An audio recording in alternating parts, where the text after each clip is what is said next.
Morning everyone. आज चाहिँ हामीले चाहिँ प्लान्ट्सको हल बनाउँदैछौँ।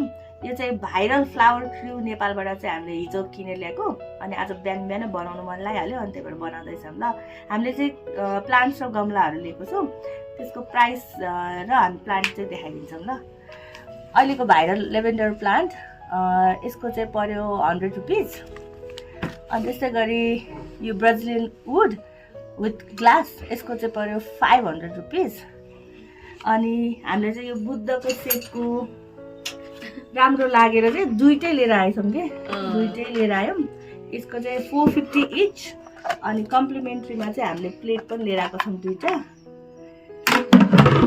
अनि यो चाहिँ हामीले कार्नेसन लिएर आएको हो होइन। अनि त्यसपछि एउटा चाहिँ व्हाइट कलर अनि पिङ्क कलर छ। अनि यसको मेन चाहिँ स्मेल चाहिँ तपाईँहरूले कसरी सुँगाउने होइन, तर यस्तो चक्लेटी एकदम राम्रो छ क्या, त्यही भएर लिएर आएको। अनि त्यसपछि यो चाहिँ एन्थेरियम। अब खास गरी त्यसमा कति धेरै डिफ्रेन्ट प्राइस रेन्जको छ होइन। अलिकति यो फ्लावर्सहरू फुलेको चाहिँ 750 1000 त्यस्तो कति कति छ, तर यो चाहिँ उनीहरूले नफुलेको आफै मैले ग्रो गर्छु, हामीले ग्रो गर्छु भनिसकेपछि चाहिँ हामीलाई 350 मै दिएको हो।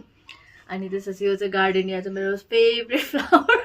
यतिचोटि रोप्न खोजिसक्यो होइन, इन्द्रकमली पनि भन्छ। अनि त्यसपछि बास्ना आउने फुलहरू चाहिँ हामीलाई रोप्नु मन लाग्छ कि होइन, घर पनि राम्रो हुन्छ।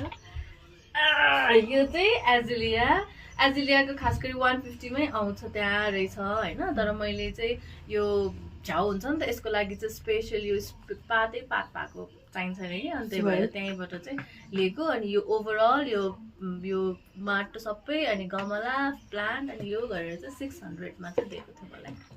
अनि यो चाहिँ हाम्रो भ्लग के अरे हल भयो। यस्तै हलहरू तपाईँ हेर्न चाहनुहुन्छ भने हामीलाई लाइक गर्नु होला, सब्सक्राइब गर्नु, सेयर गर्नु च्यानलमा है। अनि हाम्रो